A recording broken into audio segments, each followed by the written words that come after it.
আসসালামু আলাইকুম দর্শক, দুইটি কথা বলার জন্য আপনার সামনে আবার আসলাম। ঘটনাটা হচ্ছে আমেরিকা বিশ্বের মধ্যে তিনটি দেশ আছে একটু দাদাভাই সুলভ আচরণ এদের। এক নম্বর হচ্ছে আমেরিকা, দুই নম্বর হচ্ছে ইসরায়েল, তিন নম্বর হচ্ছে ভারত। তো আমেরিকার কথা বলছি, আমেরিকা বেশি দাদাগিরি দেখাতে গিয়ে ইরানকে 500 বিমান দিয়ে ঘিরে ফেলেছে, জাহাজ দিয়ে ঘিরে ফেলেছে। এখন ইরানকে ধুলোয় মিশিয়ে দিবে অহমিকা। সম্ভবত তার অহমিকাকে আল্লাহ ধুলায় মিশাতে যাচ্ছে। গত কয়েকদিন 3 হইতে 4 দিন সম্ভবত ইরানের আকাশ বন্ধ ছিল, নো ফ্লাই জোন ছিল। কিন্তু 15 হইতে 20টি বড় বড় কার্গো প্লেন চীনের অনবরত এসে ইরানের বিভিন্ন বিমানবন্দরে অবতরণ করেছে এবং সেইখানে শোনা যাচ্ছে অনেক অস্ত্রশস্ত্র নিয়ে আসছে চীন থেকে, অনেক অস্ত্রশস্ত্র নিয়ে আসছে এবং শব্দের চেয়ে 7-8 গুণ শক্তিশালী ক্ষেপণাস্ত্র, 10 হইতে 12 গুণ সম্ভবত শক্তিশালী ক্ষেপণাস্ত্র শব্দের চেয়ে, যেটাকে বিশ্বের মধ্যে এমন কোনো রাডার সিস্টেম এবং এমন কোনো আকাশ প্রতিরক্ষা ব্যবস্থা নেই যাকে আটকাতে সম্ভব এই দানবকে। এবং এই দানবের মধ্যে এর নিউক্লিয়ার ওয়ারযুক্ত ক্ষেপণাস্ত্র, এই নিউক্লিয়ার ওয়ারযুক্ত ক্ষেপণাস্ত্র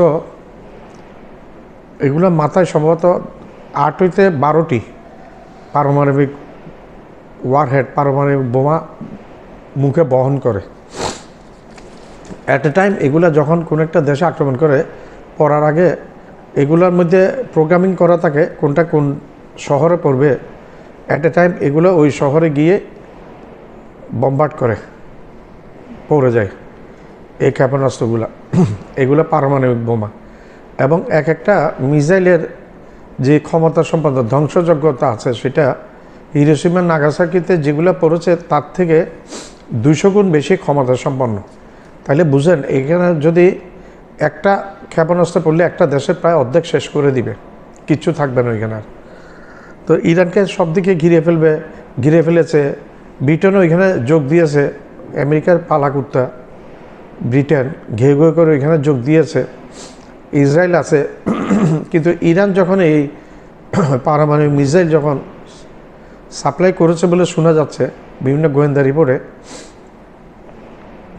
আমেরিকার টনক নড়ে গেছে। আমেরিকা এখন আর আক্রমণ করতে সাহস পাচ্ছে না, কারণ আমেরিকা যদি এই মুহূর্তে আক্রমণ করে তাহলে এই মিসাইলগুলো কিন্তু সবগুলা ইরানের যেই ইরান থেকে আমেরিকার যে দূরত্ব, এগুলা 15,000 কিলোমিটার পর্যন্ত দূরত্ব বহন করে, প্রায় সারা দুনিয়া ক্যাপচার করে। আর আমেরিকার প্রতিটি শহর এই মিসাইলের আওতায় চলে আসছে।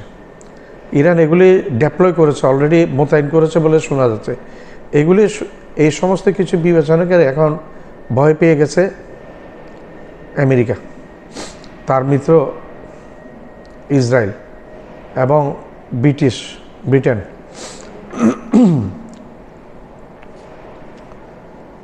তো এখন আমেরিকা আর আক্রমণ করবে না বলে শোনা যাচ্ছে, সময় ক্ষেপণ করছে, কিন্তু ক্ষেপণ করে এখন লাভ নাই। আমি তোমাকে একটা কথা আছে বাংলা, আমি তোমাকে আঘাত করব, আমি আঘাত ছাড়া থাকতে পারবো না। কিন্তু এখন আমেরিকা বুঝে গেছে ইরানের পিছনে চীন আছে, রাশিয়া আছে, উত্তর কোরিয়া আছে, শক্তিশালী দেশ, পরোক্ষভাবে পাকিস্তানও আছে। তো আমেরিকার পক্ষে এখন আর সম্ভব হবে না ওইভাবে কোনো একটা দেশকে ধ্বংস করা, বিশেষ করে পারমাণবিক শক্তিসম্পন্ন দেশকে ধ্বংস করা।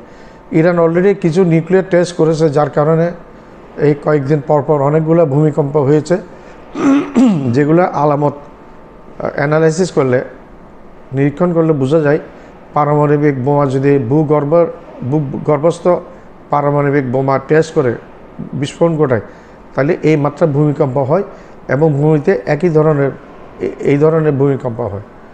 তো এগুলো সব কিছু চিন্তা আমেরিকা মাথায় রেখেছে, কিন্তু ইরান কিন্তু ভয় পায় না। ইরান আমেরিকার যেই বড় ফ্লিটটি, যুদ্ধজাহাজটি 200-র উপরে ফাইটার প্লেন নিয়ে যাচ্ছিল, সেটা ইরানের প্রায় কাছাকাছি চলে গেছে। এখন কাছাকাছি চলে গেলেও লাভ নাই, কারণ ইরানের এখন টার্গেট মধ্যপ্রাচ্যের দেশগুলো তো আছে, যেগুলোতে আমেরিকান ঘাঁটি আছে, ইসরায়েল আছে, আর আমেরিকান মূল ভূখণ্ডে এখন টার্গেট করেছে ইরান।